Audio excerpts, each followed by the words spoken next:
नमस्कार, आप देख रहे हैं टुडे 24 न्यूज और मैं हूं आपके साथ साक्षी निर्वाण। आजाद समाज पार्टी के मंडल प्रभारी निजाम चौधरी ने बताया 1984 में काशीराम ने बहुजन समाज पार्टी की स्थापना की थी, जिससे बहुजन समाज के लोगों का संसद पर कब्जा हो सके। निजाम चौधरी ने बताया कि इस भारत में पिछड़े और दलित समाज के लोगों को दबाया और कुचला जाता है। पिछड़े और बहुजन समाज के लोगों को आगे बढ़ाने के लिए एक पेड़ लगाया था, जो आज एक बहुत बड़ा दरखत बन गया है। काशीराम के सपने को पूरा करने के लिए बहुजन समाज साइकिल रैली प्रदेश में जगह जगह निकाली जा रही है, जिससे दलित और पिछड़े लोगों को जागरूक किया जाएगा, जिसके चलते इस भारत देश में बहुजन समाज के लोगों का राज आ सके। साइकिल रैली निकालने का यही उद्देश्य है। तो आपका पहले परिचय जानना चाहेंगे।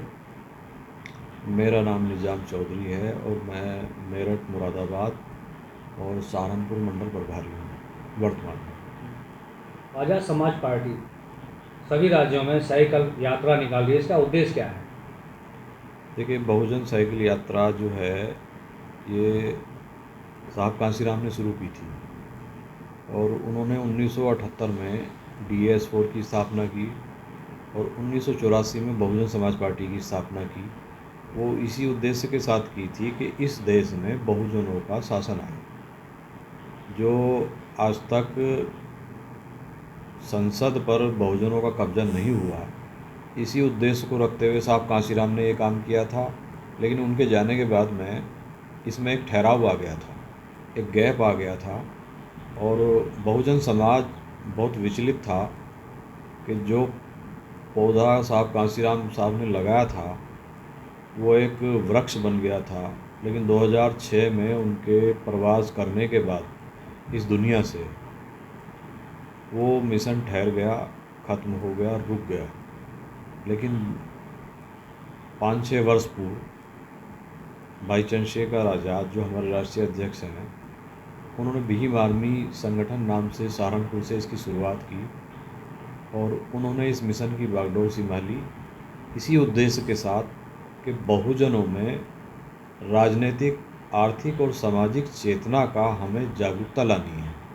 जो जागरूकता साहब कांसीराम ने लाई थी, उन्होंने समाज इकट्ठा किया था, इस मुल्क में बहुजनों को इकट्ठा करने का काम किया था। वही काम इस साइकिल यात्रा के माध्यम से बहुजनों में चेतना जगाने का काम, बहुजनों में SC, ST, OBC और माइनॉरिटी में खास करके चेतना जगाने का काम इस साइकिल यात्रा के माध्यम से है और कुछ नहीं है। संदेश यही देना है कि ये जो तानाशाही सरकारें केंद्र और प्रदेश में बैठी हुई हैं, ये तुम्हारा तब तक शोषण करेंगी जब तक तुम सत्ता पर काबिज नहीं हो जाते, जब तक सत्ता अपने हाथ में नहीं ले लेते।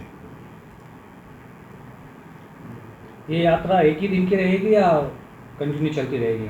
ये यात्रा 1 तारीख से लेके 20 तारीख तक चलेगी और हर विधानसभा में, यदि एक विधानसभा में 150 गांव हैं तो हमने 4 टीमें बना करके उन 150 गाँव को उन 4 टीमों पे विभाजित कर दिया। तो वे 4 टीमें अलग अलग तरीके से इन 150 गाँव को कवर करेंगी और गांव-गांव में नुक्कड़ सभाएं करेंगी। भाई चंद्रशेखर आज़ाद, आज़ाद समाज पार्टी और भीम आर्मी के उद्देश्य को बताएंगी कि इस वक्त मुल्क में बहुजनों का, अक़लियतों का, पिछड़ों का राज आना बहुत ज़रूरी है, क्योंकि इस मुल्क में 15% लोगों की 15 पार्टियां हैं, लेकिन पिछड़ों की और दलितों की कोई नेता नहीं है, कोई पार्टियां नहीं हैं। बहुत सारे नेता हैं, बहुत सारी पार्टियां हैं जो उन्हीं लोगों के लिए काम कर रहे हैं जो हज़ारों सालों से हमारा शोषण करते आ रहे हैं। तो इसलिए आज इस मुल्क में एक आवाज़ उठी है और वो आवाज़ एडवोकेट चंद्रा है और भीम आर्मी धीरे धीरे RSS से बड़ा संगठन बनने जा रहा है और ये एक दिन दुनिया का सबसे बड़ा संगठन होगा भीम आर्मी, जिसके बैनर तले SC, ST, माइनॉरिटी और पिछड़े तबके के लोग इकट्ठा होकर इस संसद को कब्जाने का काम करेंगे और इस संसद में अपना प्रधानमंत्री बनाने का काम करेंगे और जय भीम का उद्घोष एक दिन इस लाल किले की प्राचीर से ज़रूर होगा।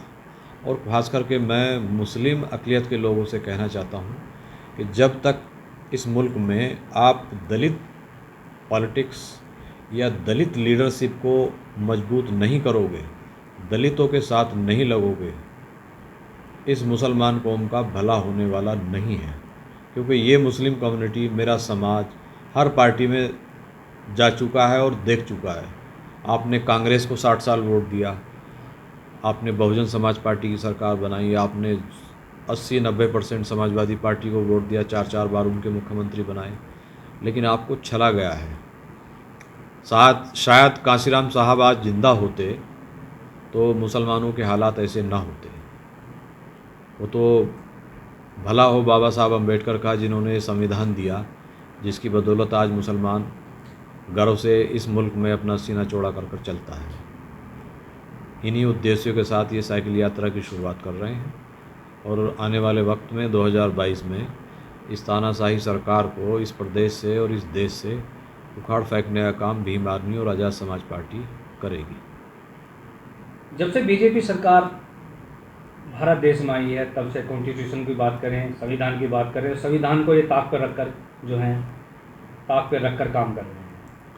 अभी एक महाराज हैं, मैं उनका नाम भूल गया, अभी 4 दिन पहले उनका अखबार में एक आर्टिकल छपा था कि हम ये चाहेंगे कि जो नई संसद बन रही है उसकी शुरुआत नए संविधान से हो। वो कह रहे हैं कि नई संसद में नया संविधान लागू हो। तो आरएसएस और भारतीय जनता पार्टी के लोगों को आप इशारा समझिए, उनका मूल उद्देश्य इस संविधान को ख़त्म करना है और वो धीरे धीरे ख़त्म भी कर रहे हैं। जितना निजीकरण को बढ़ावा दिया जा रहा है, सरकारी नौकरियां ख़त्म की जा रही हैं, तो एक दिन रिजर्वेशन ही ख़त्म हो जाएगा। संविधान को ख़त्म करके मनुस्मृति को इस देश पे लागू करना चाहते हैं।